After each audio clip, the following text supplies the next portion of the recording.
बाबल की सरजमीन पर एक अजीम बादशाह हुकूमत कर रहा था जिसका नाम नमरूद था। वो न सिर्फ खुद को रब कहलवाता था बल्कि अपनी रियाया से भी यही मुतालबा करता कि वो उसे माबूद माने। उस दौर में बुत परस्ती अपने उरूज पर थी। हर गली, हर घर और हर बाजार में पत्थरों से तराशे गए देवताओं की परस्तिश की जाती थी। उन बुतों को न खाने की ताकत थी, न सुनने की, न देखने की, मगर लोग उनके आगे झुकते, सजदा करते और उनसे दुआएं मांगते। इन्हीं तारीकियों के दरमियान अल्लाह ताला ने एक नूर भेजा, हज़रत इब्राहिम अलैहिस्सलाम। आपकी पैदाइश एक ऐसे घर में हुई जो खुद बुत परस्ती का मरकज था। आपके वालिद आज़र खुद बत तराशते थे और लोगों को बेचते थे। बचपन से ही हज़रत इब्राहिम अलैहिस्सलाम को उन पत्थरों की बेबसी और खामोशी ने हैरान कर दिया। वो दिल ही दिल में सोचते, ये कैसे खुदा हो सकते हैं जो खुद अपनी हिफाजत नहीं कर सकते। रफ्ता रफ्ता जब आप शऊर की उम्र को पहुंचे तो आपने अपने इर्द गिर्द के लोगों को समझाना शुरू किया। आपने चांद, सूरज और सितारों को देखा और सोचा कि शायद ये रब हूं, लेकिन जब वो गुरूब हो गए तो आपने कहा, मैं इन चीज़ों को अपना रब नहीं मान सकता जो डूब जाएं। मेरा रब वो है जो कभी गुरूब ना हो, जो हमेशा बाकी रहे। हज़रत इब्राहीम अलैहिस्सलाम फितरी तौर पर हक की तलाश में थे। उन्होंने बचपन से ही बत परस्ती को नापसंद किया। वो गौर और फिक्र करने वाले, सच्चाई के मुतलाशी और अपने माहौल से हटकर सोचने वाले इंसान थे।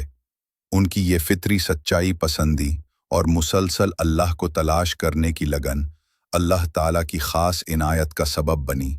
अल्लाह ताला ने उनके दिल को नूर से भर दिया, उन्हें हिदायत अता फरमाई और अपनी तरफ से नबूवत के अजीम मनसब पर फायज फरमाया।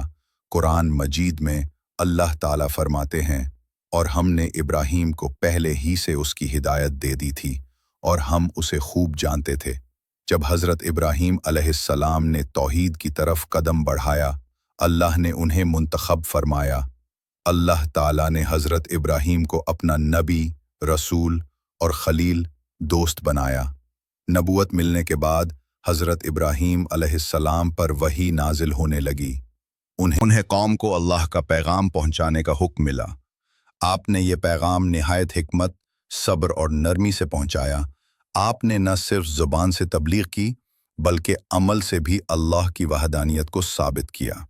हज़रत इब्राहीम अलैहिस्सलाम ने सबसे पहले अपने वालिद को समझाया, बड़े नरमी से, मोहब्बत से, दलील से, मगर उनके वालिद ने इनकार किया, बल्कि डांट कर कहा, अगर तू मेरे माबूदों से मुंह न मोड़ेगा तो मैं तुझे संगसार कर दूंगा। कौम की मुखालफत, वालिद की सख्ती और नमरूद जैसे जाबिर बादशाह की दुश्मनी, सब कुछ होने के बावजूद हज़रत इब्राहीम अलैहिस्सलाम ने नबवी मिशन जारी रखा। यही वो वक्त था जब आपने बत तोड़ने का वाक़या अंजाम दिया, जो आपकी नबूवत की अमली तस्वीर था। बातिल के खिलाफ खड़ा होना, चाहे पूरी दुनिया मुखालिफ हो। कौम की हालत भी कुछ मुख्तलिफ न थी। हज़रत इब्राहीम अलैहिस्सलाम ने जब खुले आम लोगों को तौहीद की दावत दी तो उन्होंने शदीद मुखालफत शुरू कर दी, लेकिन आप साबित कदम रहे। आपको यकीन था कि हक हमेशा गालिब होता है, चाहे वक्ती तौर पर मुखालफत जितनी भी शदीद। एक दिन हज़रत इब्राहीम अलैहिस्सलाम ने एक तदबीर की।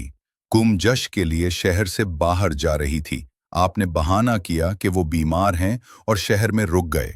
जब सब लोग चले गए तो हज़रत इब्राहीम अलैहिस्सलाम बुतखाने में दाखिल हुए। वहां बड़े छोटे कई बुत रखे थे जिन्हें लोग माबूद मानते थे। आपने सब छोटे बुतों को तोड़ दिया, सिर्फ एक सबसे बड़ा बुत सलामत छोड़ा और उसके कंधे पर कुल्हाड़ा रख दिया। जब लोग वापस आए और माबद का हाल देखा तो हैरान और गुस्से में आ गए। वो चलाने लगे, हमारे माबूदों को किसने तोड़ा? तहकीक की गई और फौरन लोगों को शक हुआ हज़रत इब्राहीम अलैहिस्सलाम पर। आपको बुलाया गया और पूछा गया, क्या तूने ये किया है ए इब्राहीम? आपने निहायत हिकमत से जवाब दिया, नहीं, ये काम तो इस बड़े बुत ने किया है, इससे पूछो अगर ये बोल सकता है। ये सुनकर सब सन्नाटे में आ गए। वो जानते थे कि बुत बोल नहीं सकते, मगर उनकी अना, जिद और बातिल अकीदा उन्हें सच मानने नहीं दे रहा था। बजाय शर्मिंदा होने के, उन्होंने हज़रत इब्राहीम अलैहिस्सलाम को सज़ा देने का फैसला किया, और वो सज़ा थी जिंदा जला दिया जाना। नमरूद और उसके दरबारियों ने हुक्म दिया कि शहर के बीच में एक बहुत बड़ी आग जलाई जाए। कई दिनों तक लकड़ियां जमा की गईं। इतनी बड़ी आग भड़काई गई कि उसकी तपिश से परिंदे भी आसमान से गिरते थे। लोग आग के करीब नहीं जा सकते थे, इसलिए ताकि हज़रत इब्राहीम अलैहिस्सलाम को दूर से आग में फेंका जाए। जब हज़रत इब्राहीम अलैहिस्सलाम को जब बंधा जा रहा था, तो आसमान से हज़रत जिब्राइल अलैहिस्सलाम नाजिल हुए और पूछा, ए इब्राहीम, अगर आप चाहें तो मैं आपको बचा सकता हूँ।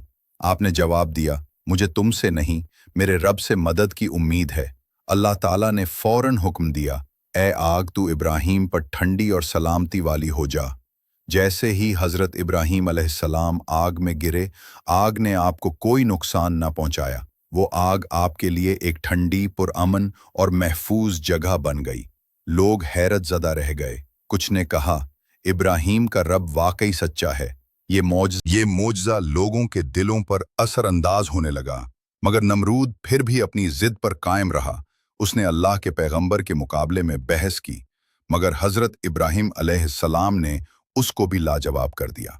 आखिरकार हज़रत इब्राहीम अलैहिस्सलाम ने उस सरजमीन को छोड़ा और अल्लाह के हुक्म से दूसरी सरजमीनों की तरफ हिजरत की। मगर अल्लाह का पैगाम उनके साथ था।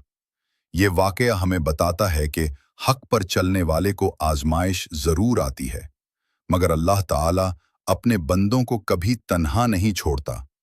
जो शख्स सिर्फ अल्लाह पर भरोसा करता है, वो दुनिया की सबसे बड़ी ताकत के आगे भी झुकने से इनकार कर सकता है।